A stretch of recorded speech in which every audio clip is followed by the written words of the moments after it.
Hello everyone, welcome to the first session in our PMP Refresher series where we take up some complex concepts in PMP examination as well as in project management and try to demystify them. The first in the series is on earned value management, perhaps the most dreaded concept that really scares PMP aspirants and also equally people who are already PMP credential holders when they revisit their PMP times. This is not something that you have to dread. This is not something that you have to be afraid of. Earned value management is mostly common sense. We just need a small switch in our mind, how we look at this concept, then it becomes easy.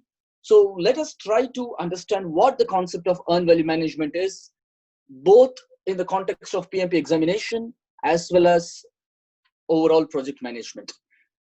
Before we get into the topic, may I kindly request you to like this video, share this widely so more people benefit, comment on it as you please, and most importantly, please subscribe to the channel PM-VRTTA, PM_VRTTA,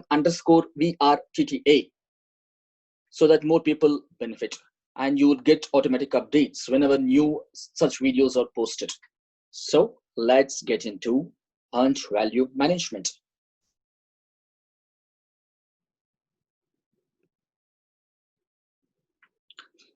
So before we enter earned value management, we need to have certain premises in our head.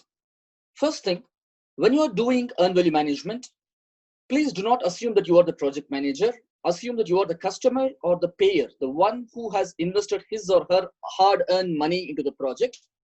Earned value management is generally seen from the view of the customer or the payer and not from the view of a project manager. If you wear this hat of the customer, then you will be able to understand it better. Second, earned value management answers the question, for every $1 that I'm investing, what am I getting in return? And third, it uses a common language for scope, cost, and schedule, which usually is in terms of dollars. So if you understand these three premises, you'll be able to understand the concept of earned value management much better. I'll be using a whiteboard in this session so that it gives a feel of a regular classroom session, though it would be much crisper than a real live session. By the way, I also conduct live sessions generally on a weekly basis. Please subscribe to this channel and be in touch with me directly to understand when and on what topics the sessions take place. So let's look at the bigger picture. Basically, whenever you're budgeting for a project, the budget that you are expected to consume by the end of the project throughout the entire life cycle of the project, that's usually called BAC, budget at completion. So this is a budget that you would be developing at the beginning of the project or adapting as needed. And the idea is by the time the project ends, you would have consumed this. So this is budget or BAC, budget at completion. One important thing in earned value management also is that the EVM values make sense only when you are placing a data date. For example, you are reporting at the end of a period. For example, on a weekly basis, monthly basis, for example, or a quarterly basis. So always earned value management makes sense at the moment it's being reported. So you need to know when are you reporting along the entire schedule of the project, along the entire duration of the project, then earned value management makes sense. So some of the terms we call as planned value, earned value, and actual costs, they are meaningful at that point of time when the status is being reported or the status is being forecast. So this is a bigger picture. And let's understand earned value management through a case study. So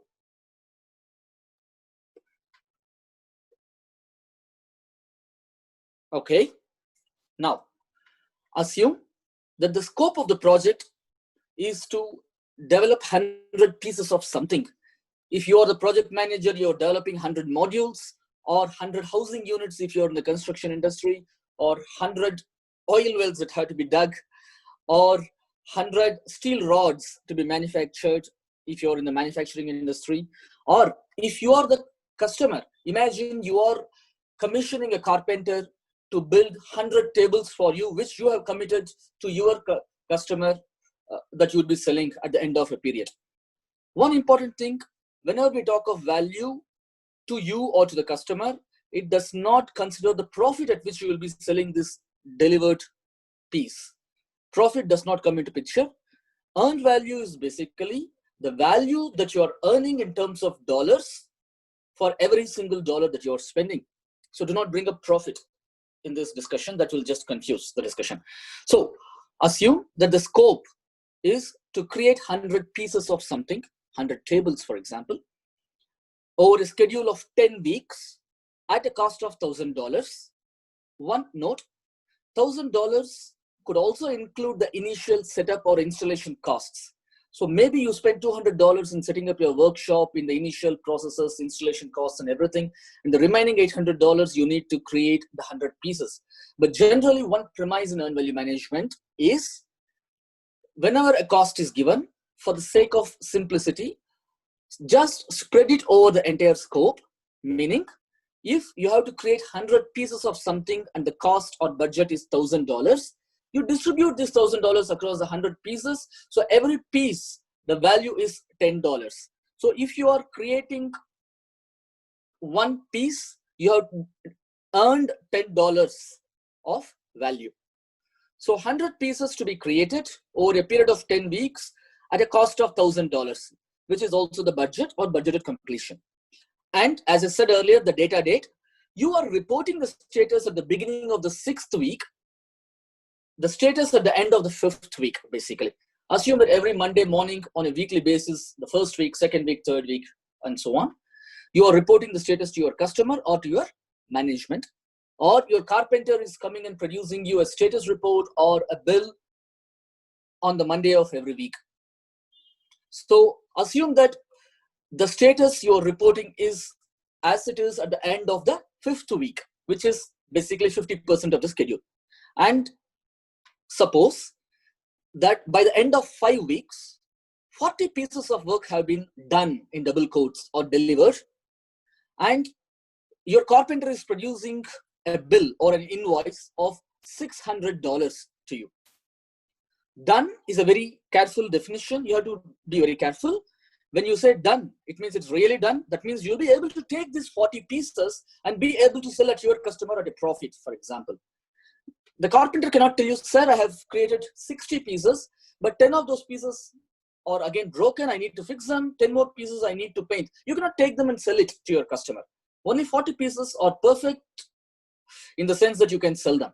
So imagine at the end of the 5th week, 40 pieces out of 100 have been done, ready to be sold. That's the value that you have earned. And your carpenter is producing to you a bill of $600 as the cost incurred in creating whatever work has been done. That could include the installation costs, setup costs, whatever it is, plus the cost of the 40 pieces. But as I said, in earned value management, distribute the cost across the entire scope. So let us assume that the $600 bill is for creating these first 40 pieces at the end of the 5th week. So this is the assumption. Now, let's get into some basic terms. Planned value, PV. Basically, it's based on the schedule, budgeted cost of the work scheduled. At the end of the 5th week, you have basically completed 50% of the schedule. So the planned value at the end of the 5th week, you have or you were scheduled to have delivered 50% of the value, total value. Total value means the value of the 100 pieces that you are commissioned to deliver, which is $1,000. So the planned value at the end of 50% of the schedule when it's over is 50% of the budgeted completion, which is 50% of $1,000, which is $500. Earned value is the work that really has been done, 40 pieces. So you have basically earned only these 40 pieces, or as I said, a common language, dollars. Out of 100 pieces commissioned, you have earned only 40 pieces, which is basically 40%. Again, talking in terms of the overall value planned, budgeted cost of work planned, it's 40% of $1,000, which is the overall value that should have been delivered by the end of the project. So 40% of $1,000 is $400. That's the earned value. Actual cost is basically exactly that. The actual cost of the bill or invoice that they have given you, which is basically the cost incurred in delivering the value that has been earned so far. So if your carpenter has given you a bill of $600, or you are giving to your customer or to your management a bill of $600, in creating this value that is earned, that is your actual cost. So I hope these basic terms PV, EV, and AC are clear. With this, we will now go to see how the status is reported. One important thing is, always in status reporting, have you ever seen how useful or meaningful the status is? You usually tell your management that you are behind schedule or ahead of schedule by so many weeks. You have over-consumed your budget or under-consumed your budget by so many dollars.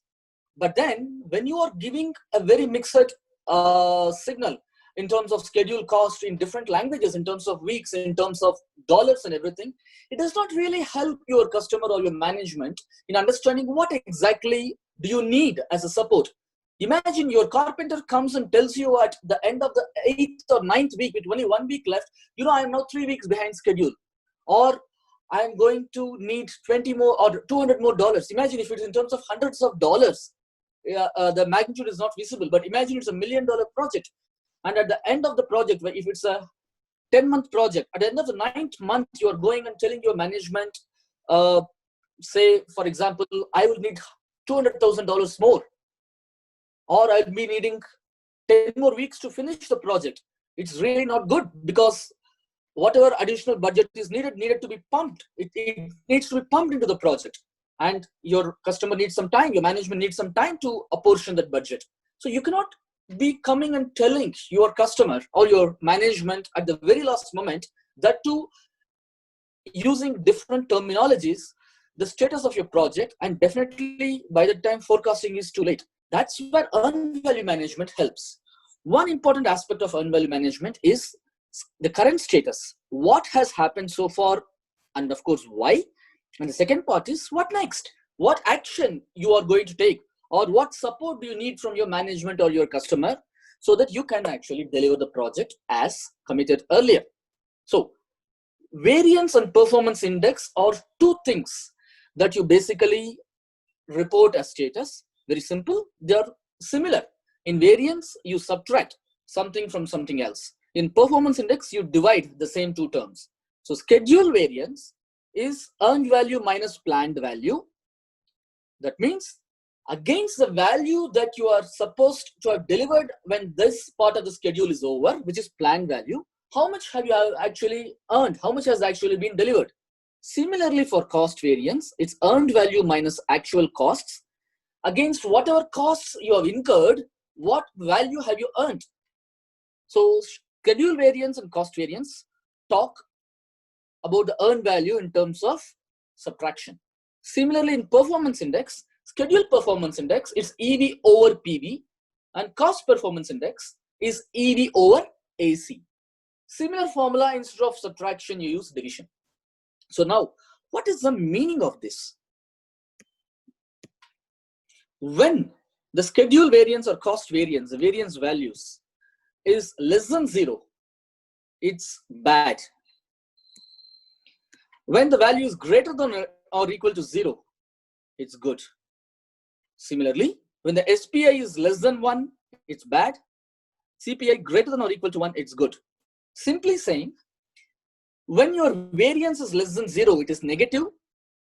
For schedule variance, considering the schedule that has already elapsed, you have delivered less value, or you have earned less value than was planned. Or in terms of cost variance, compared to the costs that have been incurred, you have delivered or earned lesser value.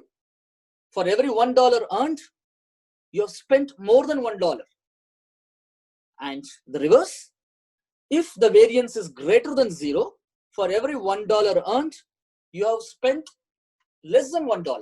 You have consumed less than $1. And so for schedule as well. In performance index, similarly, when the SPI or CPI is less than 1, the schedule performance index less than 1 means you are behind schedule. Considering the schedule, you have actually earned lesser value than should have been earned for this schedule. Cost performance index less than 1 means for every $1 earned, you have spent more than $1, which is why it is less than 1. And vice versa for greater than 1. Greater than 1 means SPI, you are ahead of schedule. CPI, you are under budget. Sorry, over budget. So SPI less than 1 is behind schedule. Greater than 1 is ahead of schedule. CPI greater than 1 is your under budget, that is lesser budget consumption and the value earned. And greater than 1 means, or under less than 1 means, you are over budget. You have consumed more than the value you have earned. Equal to 0 variance or equal to 1 performance index means so you are basically on target. And you have to work a little harder to get or to stay on track or to even be ahead of track. So let's make some calculations in real time. So plan value, earned value, and actual costs have been given from the previous example. The plan value is $500, the earned value is $400, and the actual costs are $600. So how did we calculate the CV, SV, CPI, and SPI? So SV, schedule variance, is earned value minus plan value, which is minus $100. Cost variance is earned value minus actual cost, which is minus $200. I'm just using the values to the right. And schedule performance index is basically earned value divided by planned value, which is 0.8. And cost performance index is earned value divided by actual cost, which is 0.67. So you see both the indices are less than 1. So you are behind schedule and also over budget, similar with variance, which is negative. So this is simple mathematics. Now, your job as a project manager is not just to make these calculations. Even your kid can make these calculations with some basic formula and basic training. So why are you there as a project manager? It is to interpret these values and take decisions to keep the project or bring back the project on track. So what is the meaning of SVCV, SPI, CPI in this context? So based on that, you need to take some steps. And also, you need to forecast. If this is my performance today, what will be my performance tomorrow? And what should I really do in terms of performance to bring my project back on track, if it is not on track? So that's where we talk of forecasting. So when you're forecasting, basically, the main term you use is ETC, estimate to complete. Very simple. Till the schedule that has elapsed today in the project, I have delivered something. Compared to the overall value I am supposed to deliver by the end of the project, how much of the work is remaining? That's ETC, which means the overall value planned in the project. From that, you subtract the value that's already earned or delivered. That basically gives you ETC. In terms of formula, the overall value planned in the project is basically the budgeted completion. $1,000 equaling 100 pieces of work is the overall value that is planned by the end of the project. Already delivered value is earned value. So this divided by the trend. So why? Imagine you have taken 5 weeks, that's 50% of the schedule, where ideally you are expected to have delivered 50% of the work, which is 50 pieces, but you have delivered only 40 pieces. Also, your assumption is for 100 pieces, the overall budget or cost planned is $1,000. So per piece, it's $10. If you have delivered only 40 pieces, you expect to have incurred only at $10 a piece, $400 costs. But you got a bill of $600. Imagine if your carpenter comes and tells you, the first 40 pieces I took 5 weeks to deliver, the remaining 60 pieces, don't worry, I am on track, I will deliver also in 5 weeks. Will you trust him? Or will your customer or your management trust you if you go and report to them this status? They won't. Also, If you tell your management or your carpenter comes and tells you to create the first 40 pieces, I have consumed $600. To produce the remaining 60 pieces, I will consume only the remaining 400 out of $1,000. Will you rely on him? You won't. So you would be asking your carpenter, can you please give me an honest and reliable estimate for the remaining $60 or 60 pieces? How much more money do you need? Definitely not at $10 a piece, not $600. Definitely you're not going to use up only the remaining $400. Similarly, you are not going to deliver it in the 5 weeks remaining. Also, 10 weeks, 100 pieces logically means per week you will be delivering 10 pieces. But to deliver the remaining 60 pieces, I don't think you'll be taking 6 weeks, because you're not working at the rate of, at the trend of 10 pieces per week. So you will need more. So can you please honestly tell me how much more time you need to deliver the remaining 60 pieces, or how many more dollars you need to deliver the remaining 60 pieces? So estimate to complete is only meaningful if you look at the remaining work in terms of the trend or productivity. It is a performance index. If it is cost, it's CPI. If it is schedule, it's SPI. So we get the formula ETC, budgeted completion minus earned value, divided by either CPI or SPI, depending on the forecast that you're making, cost or schedule forecast. Similarly, estimated complete, very simple. Whatever you've already consumed plus whatever you're estimating that you would consume to create the remaining pieces of work. In this case, how much time or costs you have incurred or consumed to deliver the first 40 pieces, plus how much more cost or how many more weeks or how many more dollars you need to deliver the remaining 60 pieces. Technically, that was ETC we saw earlier, plus the actual costs that have been incurred. So that's estimated complete EAC is nothing but actual costs already incurred to deliver whatever has already been delivered, plus estimate to complete. And the last one, variance at completion, very simple. At the end of the project, what was original BAC, budgeted completion, minus the new estimate. The new estimate is the new budgeted completion, which is the EAC, estimated completion. And a negative variance means you have overshot the schedule or overshot the budget, and vice versa. So these are the different forecast values. Let us do some calculations. We saw earlier that the SPI is basically 0.8, CPI is 0.67.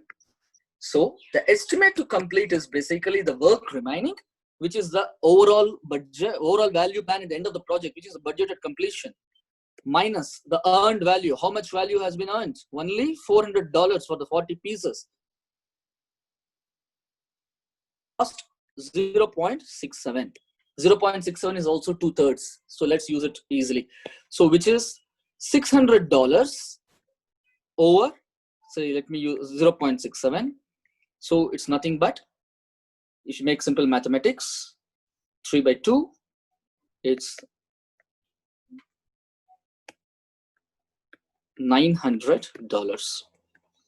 So $900 is the estimate to complete the remaining 60 pieces. So overall, you will need the already incurred $600 to create the first 40 pieces, plus the $900 ETC to create the remaining 60 pieces. So that's $1,500.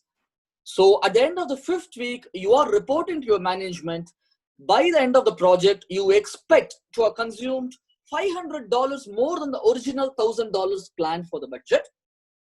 So that's basically your variance. It's negative $500. Now we can also do the same calculation for schedule. It will be a bit confusing, but let's try that.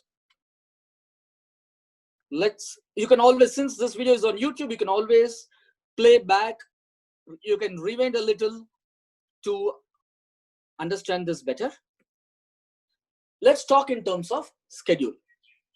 Now, the SPI we saw was 0.8, and the work remaining is the same, BAC minus earned value, which is $1,000 minus $400. So basically it's $600. But instead of talking of dollars here for cost, you talk in terms of weeks. So what is the value of every piece of work? For 100 pieces, 10 weeks. So the value of the 60 pieces of work remaining, right? 40 pieces are earned already. Out of 100, 60 pieces are remaining. So the remaining work is 60 pieces, or equivalently 6 weeks worth of work is remaining according to your original schedule. So according to your original plan, 6 weeks worth of work, which is 60 pieces, are remaining. So what you do is, the work remaining is the equivalent 6 weeks of work, 6 weeks worth of work remaining by the trend. In this case, it's 0.8. So what is this? 6 divided by 0.8 is basically 7.5 weeks. I hope my calculations are correct. 6 times 10 over 8, 3, 2, 4. So it's basically, yes, 7.5 weeks. So that's what I told you. Anyone who knows a little bit of mathematics, your kid can also do this. The question is, what do you want to do with this information? How do you interpret this information? What actions do you take based on this information?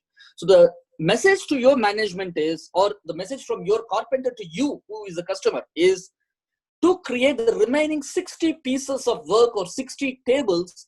He needs 7.5 weeks more, not the 6 weeks you would need for 60 pieces, not even the remaining 5 weeks as planned originally, but 7.5 weeks. So technically, it means totally the already consumed weeks, 5 weeks, plus for the first 40 pieces, and the extra 7.5 weeks for the remaining 60 pieces. So 12.5 weeks will be needed to finish the entire set of 100 tables. And the variance at completion is the originally planned 10 weeks minus the new estimate, which is 12.5 weeks. So negative 2.5 weeks. So your carpenter is telling you at the end of the 5th week, he will be needing 2.5 weeks more than the original plan to deliver the 100th table. So technically, your carpenter has reported to you at the end of the 5th week, please be ready with $500 more. As of today, I will need 500. That's the current forecast. As of today, I will be needing $500 more to prepare or to deliver all the 100 tables, and 2.5 weeks more to deliver all the 100 tables. So this is your forecast. Imagine you're getting this forecast much ahead of schedule from your carpenter. By the end of the 5th week, not at the end of the 9th week, or even worse, close to the end of the 10th week. Imagine your customer or your management when you're standing in front of them. This makes a lot of sense, right? You're able to quantify your forecast. You're able to talk in a single language, which is dollars. You are able to put exact numbers and say not only how much time you've taken, how much cost you have incurred in delivering what you've already delivered, but also how much more cost or time you will need to deliver the remaining pieces of work. So this is the power of earned value management. And one last topic in forecasting, this is called TCPI, to complete performance index. Basically, it is the reliability of your estimate or future required cost efficiency. The simple formula is work remaining by funds remaining. So work remaining, we saw earlier, the overall planned value at the end of the project is budgeted completion minus the value that has already been delivered, earned value. That's the basically that's the remaining work by funds remaining. Again, overall funds remaining is the budgeted completion minus the cost that has already been incurred, which is AC. So BAC is there both in numerator and denominator, but in the numerator it is on the total planned value. In the denominator it means the total budget. Now, if you already are not as per schedule or as per budget, you're either ahead or behind schedule, you're either over budget or under budget, then do not use BAC, use EAC, the new BAC, the new forecast BAC, which is called the EAC. So in TCPI formula, you will be using for funds remaining either the original budget or if there is a change, the new budget, which is EAC. So this is TCPI. One simple calculation if you want, maybe we can do. So what is the work remaining in the previous case? Work remaining is, say, $1,000 minus $400, which is $600 worth of work remaining, divided by how much costs have been incurred.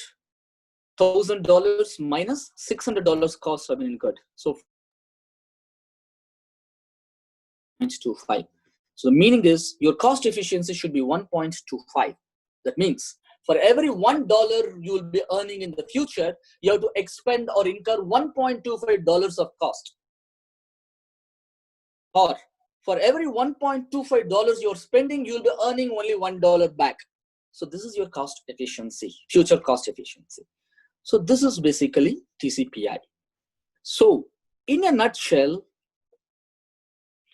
earned value management, these are the terms. So planned value is how much work should be done as of today's data date according to the schedule. How much of work is really done? That's earned value. What is the cost I have incurred for the work already done? The bill produced, that's actual cost. What is the overall cost of the project? Planned value at the end of the project, the total budget, budgeted completion. What would be the expected cost at the end of the project? The new budget. According to my current trend, what would be the new overall budget? That's estimated completion. So these are the questions that are answered by the various terms in earned value management. So again, if you remember, you can also rewind to the beginning of this video. 3 premises. Number 1, earned value management makes sense only when you wear the hat of the customer or the one who is paying the money, not wearing the hat of a project manager. Second, you use a common value for scope, schedule, and cost, usually dollars. Third, and the most important, earned value management answers the question, for every $1 that I am spending, what is the value I am getting? So that's earned value management. If you remember this, it's no more a scare for you. You'll be able to face the PMP examination more confidently. So thank you, folks. Again, if you're happy with this, please like this video, comment on it, please share this with your circles so that more people benefit. And above all, subscribe to PM_VRTTA, the channel on which you're watching this video. There will be more such videos, demystifying complex concepts in project management, and you'll get notifications automatically when you subscribe to the channel. So with this, I wish you all the best. God bless. See you again in our next session. Thank you.